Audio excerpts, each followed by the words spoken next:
Nagpupuri kami sa'yo, Panginoong Hesu Kristo. Nagpupuri kami sa'yo, Panginoong Hesu Kristo. Masunuring Kristo Jesus, nagkain ng buhay sa krus, kaya't dinakila ng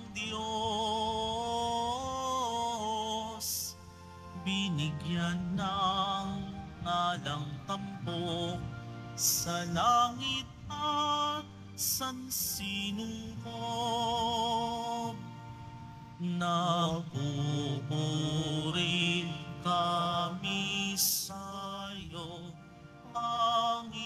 Panginoong Hesu Kristo.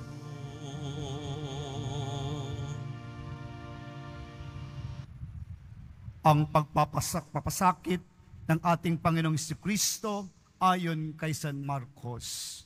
Kinaumagahan, nagpulong agad ang mga punong saserdote, ang matatanda ng bayan, ang mga eskriba, at ang iba pang bumubuo ng Sanhedrin. Ipinagapos nila si Jesus at dinala kay Pilato. Tinanong ni Pilato si Jesus, Ikaw ba ang hari ng mga Hudyo? Kayo na ang nagsasabi. nagharap ng maraming sumbong ang mga punong saserdote laban kay Jesus, kaya't siya'y muling tinanong ni Pilato, Wala ka bang isasagot? Narinig mo ang dami ng kanilang sumbong laban sa iyo. ngunit hindi na tumugon pa si Jesus, kaya't nagtaka si Pilato. Tuwing pista ng Paskwa ay nagpapalaya si Pilato ng isang bilanggo sino man ang hilingin sa kanya ng taong bayan.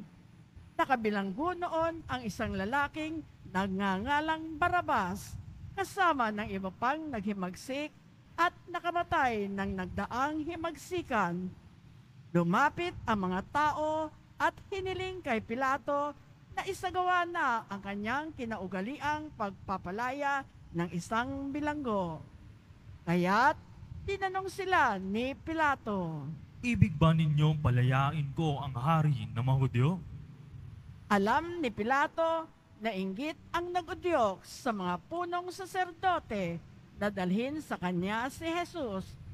Ngunit ang mga tao'y sinulsulan ng mga punong saserdote na si Barabas ang hilinging palayain. Tinanong silang muli ni Pilato, Kung gayon, ano ang gagawin ko sa taong ito na tinatawag ninyong hari ng mga Hudyo? Ipako sa krus. Bakit? Ano ba ang kasalanan niya? ngunit lalo pang sumigaw ang mga tao. Ipako siya sa krus. Sa paghahangad ni Pilato na pagbigyan ang mga tao, pinalaya niya si Barabas. Si Jesus ay kanyang ipinahagupit at ibinigay sa kanila upang ipako sa krus. Dinala ng mga kawal si Jesus sa pretoryo, ang tirahan ng gobernador, at kanilang tinipon ang buong batalyon. Sinuotan nila si Jesus ng isang balabal na purpura. Kumuha sila ng halamang matinik, ginawang korona at ipinutong sa kanya. At sila'y patuyang nagpugay at bumati sa kanya. Mabuhay ang hari ng mga Hudyo.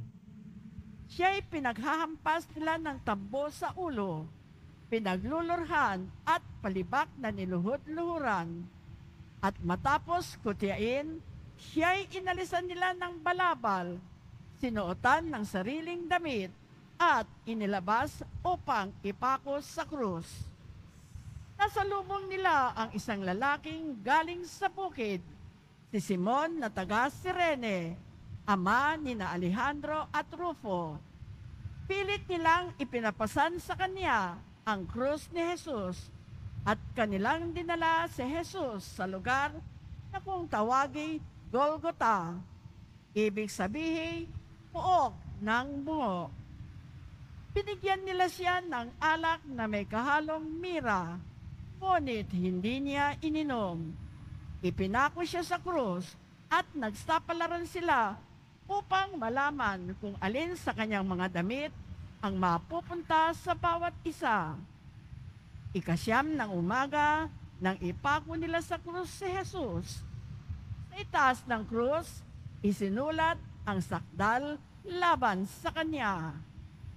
Ang hari ng mga Hudyo. 2 tulisan ang kasabay niyang ipinako sa krus, isa sa kanan niya at isa sa kaliwa. Sa gayoy, natupad ang nasasaad sa kasulatan. Ibinilang siya sa mga salarin, nilibak siya ng mga nagdaraan na tatango-tangong nagsabi, Di ba ikaw ang gigiba ng templo at muli magtatayo nito sa loob ng 3 araw?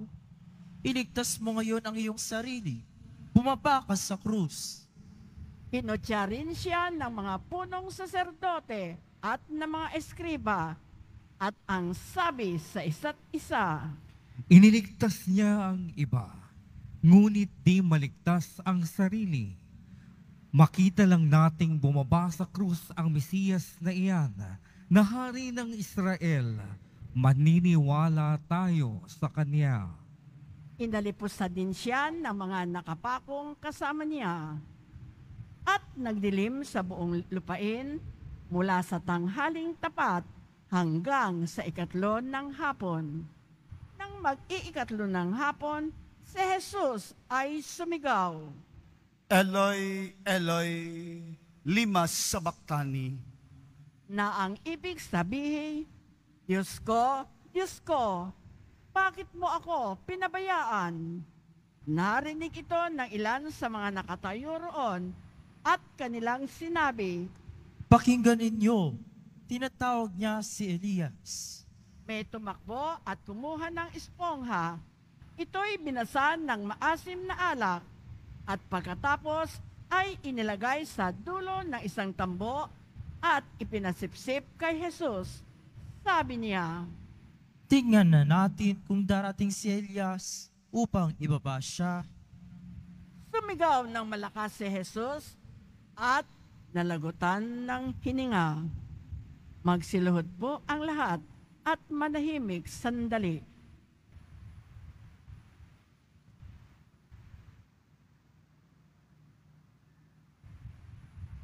Magsitayo na po ang lahat. Biglang nawarak sa gitna ang tabing ng templo, mula sa itaas hanggang sa ibaba. Nakatayo sa harap ng krus ang isang kapitan ng mga kawal at kanyang nakita kung paano namatay si Jesus. Kaya't sinabi niya, Tunay ngang anak ng Diyos ang taong ito. Mga kapatid, ang mabuting balita ng ating kaligtasan. Pinupuri ka namin, namin, Panginoong Hesukristo. Hesukristo. Magsiupo na po ang lahat.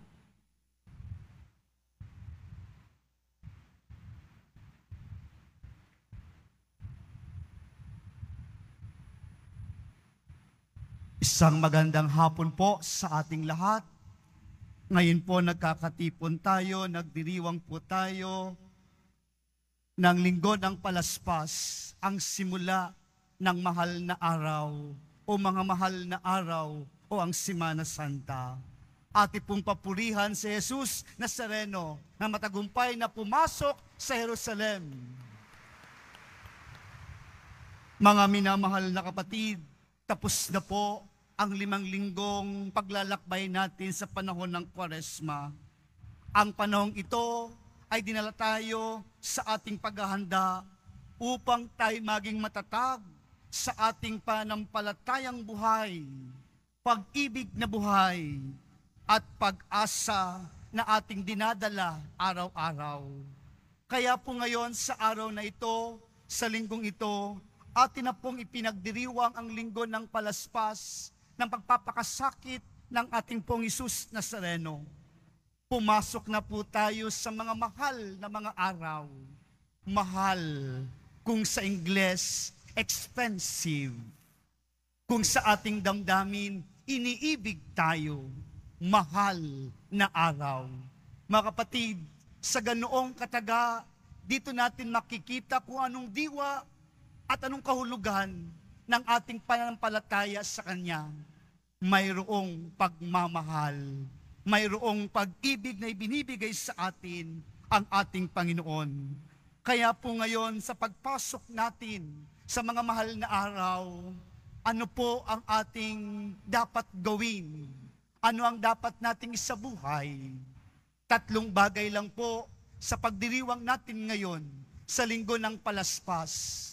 Sa simula ng ating pagdiriwang, nakita po natin at napakinggan po natin kung paano si Jesus tinanggap sa bayang Israel o sa bayang Jerusalem, na kung saan nagpupugay ang mga tao, hawak ang kanilang mga madahong sangkahoy. Sa ating ngayon, ang mga palaspas. Ano po ang una? Pagtanggap kay Jesus. Pagtanggap sa ating Panginoon.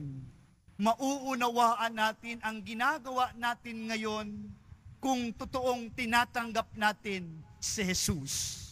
Tinatanggap natin ang ating pong Hesus Nazareno sa ating buhay.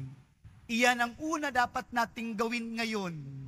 Tinatanggap natin. At tunay nga sa ating pagwagayway ng mga palaspas natin, ito ay tanda na ating tinatanggap ang ating Panginoon.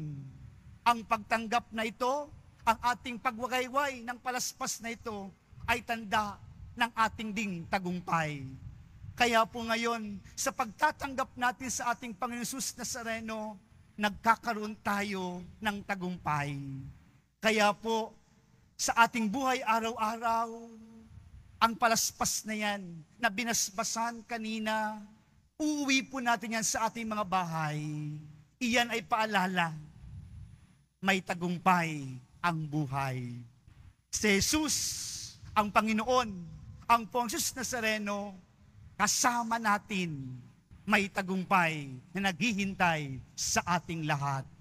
Kaya po ngayon ay pinapala sa atin, tanggapin natin siya sa buhay natin. Mayroon tayong tagumpay.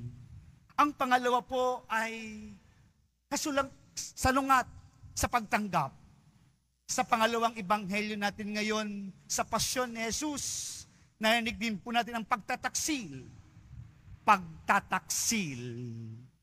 pagsasalungat, paglalaban o lumalaban. Ito rin po yung mga taong nagukayway ng mga palaspas at nagsalubong sa Panginoon. Kalaunay sila'y naging taksil. Sila'y naging salungat sa ating Panginoon.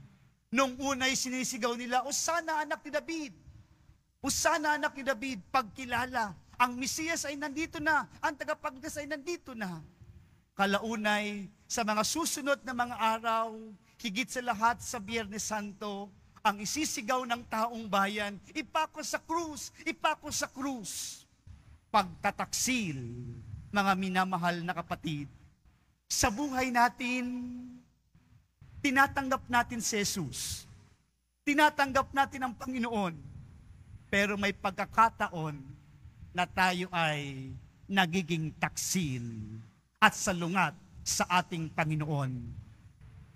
Iyan ang paalala sa atin ngayon, mga minamahal na kapatid. Tinatanggap ba na talaga natin si Jesus, ang ating pong Hesus Nazareno, o nagiging taksil tayo?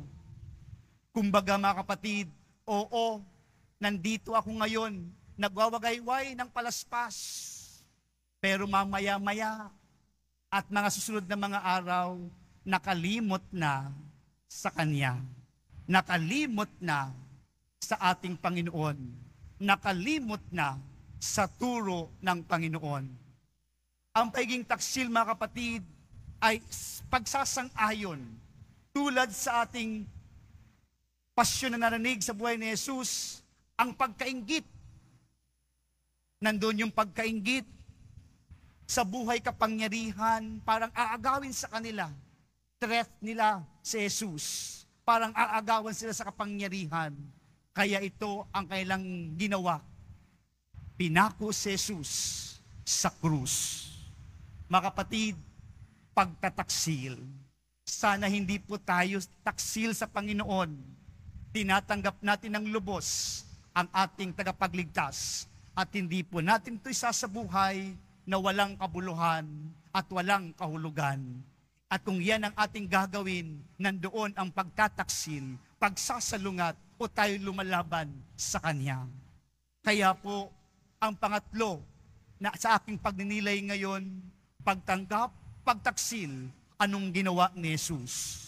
Pag-aalay ng Kanyang sarili. Pag-aalay ng Kanyang sariling buhay para sa sanlibutan. Kahit anong hirap, kamatayan man ang Kanyang harapin, dahil ito ang Kanyang misyon upang ipakita ang dakilang pag-ibig ng Diyos sa sanlibutan, ang pag-aalay, ang pagsunod sa kalooban ng ating Panginoon. Pagsunod sa gustuhan na ikabubuti ng karamihan, pag-aalay ng Kanyang sariling buhay. Iyan ang ginawa sa atin ng ating Panginoong Hesus ngayong mga mahal na araw at sa linggo matagumpay. Siyang muling mabubuhay para sa ating lahat. Mga kapatid, sa linggo ng palaspas na ito, ipinapaunawa sa atin ngayon ang kalooban ng Diyos, ang dakilang pag-ibig ng Diyos, ang dakilang pagmamahal ng Diyos sa bawat sa atin. May kahulugan, may tagumpay na naghihintay sa ating lahat. Ngunit mga minamahal na kapatid, bago natin yan maranasan at ating tanggapin sa buhay natin, kailangan natin maranasan ng hirap, sakit, at kamatayan. Hindi tayo doon ligtas kung nais natin magkaroon ng tagumpay sa buhay. Kaya po, sa pagtatapos ng aking pagninilay sa linggong ito, sa linggo ng palaspas, ano ang kinakailangan natin? Lakas ng loob. Tanggapin natin na may lakas loob si Jesus.